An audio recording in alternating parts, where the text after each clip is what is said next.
السلام علیکم دوستو، آج ہم ایک ایسے ملک اور خطے کی سیر کریں گے جس کے نام کے بارے میں بہت ہی کم لوگ جانتے ہیں، جس کو صرف دنیا کے 5 ممالک تسلیم کرتے ہیں۔ اس ملک میں شراب سازی کی صنعت ہزاروں سال پرانی ہے۔ یہاں کے مقامی لوگ بعض درختوں اور پہاڑوں کو مقدس سمجھتے ہیں اور ان کی پوجا کرتے ہیں۔ یہ ایک ایسا ملک ہے جہاں پر ATM اور بینکوں کی سیکیورٹی پر گارڈز کی بجائے کتے رکھے جاتے ہیں۔ ایک ایسا ملک جہاں پر قیدیوں کو جیلوں کی بجائے فارم ہاؤسز پر رکھا جاتا ہے۔ اس ملک کا نام ہے ابخازیہ۔ دوستو، آج کی اس ویڈیو میں ابخازیہ کی تاریخ، کیسے ایک مسلم اکثریتی ملک کو اقلیتی ملک میں بدل دیا گیا اور دنیا کے بہت سارے ممالک اس کو بطور آزاد ملک کیوں نہیں تسلیم کرتے، یہ تمام معلومات اس ویڈیو میں شامل ہیں۔ یہ بحر اسود کے کنارے واقع ایک چھوٹا مگر متنازع، جسے بعض ممالک نے آزاد ریاست کے طور پر تسلیم کیا ہے، جبکہ جارجیا اب بھی اسے اپنا حصہ مانتا ہے۔ کفکاز کے پہاڑی سلسلے میں واقع یہ علاقہ اپنی قدرتی خوبصورتی، شہد اور دودھ کی پیداوار کے لیے مشہور ہے، اور یہ کفکاز میں ایک غیر تسلیم شدہ ملک ہے جو قدیم پہاڑوں، آبشاروں اور ہزاروں سال پرانے درختوں پر مشتمل ہے جو نہایت ہی اونچائی پر واقع ہیں۔ یہاں کی چٹانیں جو بحر اسود کی گہرائیوں تک پھیلی ہیں۔ اس خطے میں دنیا کا سب سے چھوٹا دریا بہتا ہے۔ ریپرو نامی اس دریا کی لمبائی صرف 18 میٹر ہے۔ اس خطے کی تقریباً 60% آبادی پہاڑوں میں رہتی ہے۔ اس خطے کی آبادی کا 60% عیسائی، 16% مسلمان، 8% مقامی مذاہب اور 8% ملحد یہاں پر آباد ہیں، جبکہ دیگر 8% لوگوں کا تعلق دیگر مذاہب سے ہے۔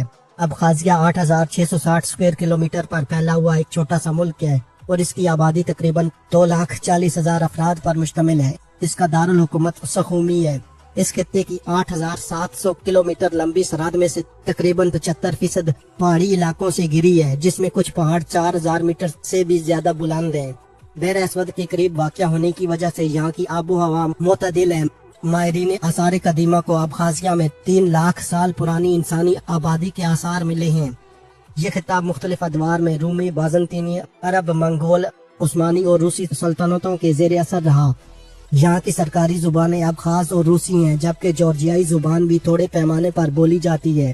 ابخازیہ ایک حقیقی خود مختار ریاست ہے جسے بین الاقوامی سطح پر جارجیا کی ایک خود مختار جمہوریہ کے طور پر تسلیم کیا جاتا ہے۔ جارجیا کی حکومت اور اقوام متحدہ کے بیشتر رکن ممالک ابخازیہ کو قانونی طور پر جارجیا کا حصہ سمجھتے ہیں۔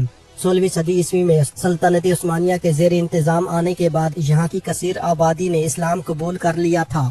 1810 میں روس نے ابخازیہ کو ایک خود مختار ریاست قرار دیا۔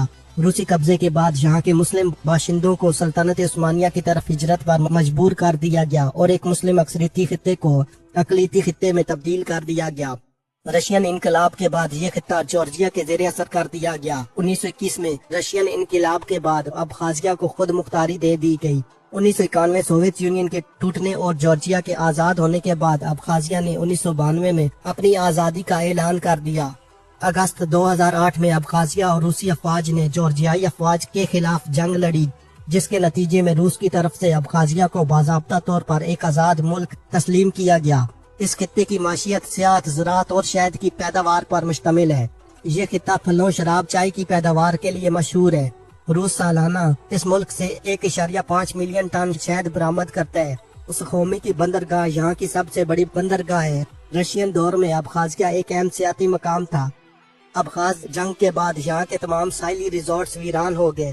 ابخازیہ کا ایک گاؤں اچندرا یورپ کے سب سے زیادہ بارش والے مقامات میں سے ایک ہے، جہاں سالانہ 4,000 ملی میٹر سے زیادہ بارش ریکارڈ ہوتی ہے۔ کہا جاتا ہے کہ ابخازیہ کے لوگ غیر معمولی لمبی عمر پاتے ہیں اور کچھ مقامی افراد کے بارے میں دعویٰ کیا جاتا ہے کہ وہ 100 سال سے بھی زیادہ زندہ رہے۔ اس ملک میں ویریوکینا نامی غار موجود ہے جو دنیا کی سب سے گہری غار مانی جاتی ہے۔ اس غار کی گہرائی 7,257 فٹ ہے۔ ابخازیہ کا اپنا قومی جھنڈا ہے، لیکن حیرت انگیز بات یہ ہے کہ اس ملک کے 2 قومی ترانے بھی ہیں۔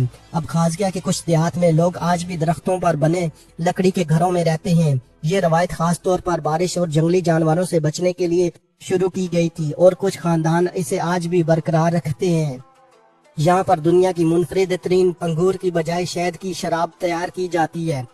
ابخازیہ کے پہاڑوں میں ہزاروں جنگلی گھوڑے آزاد گھومتے ہیں۔ کہا جاتا ہے کہ یہ گھوڑے کبھی مقامی کسانوں کی ملکیت تھے، لیکن جنگ کے بعد آزاد چھوڑ دیے گئے اور اب یہ جنگلوں میں خود زندہ رہتے ہیں۔ ابخازیہ میں عورتوں کی تعداد مردوں سے زیادہ ہے۔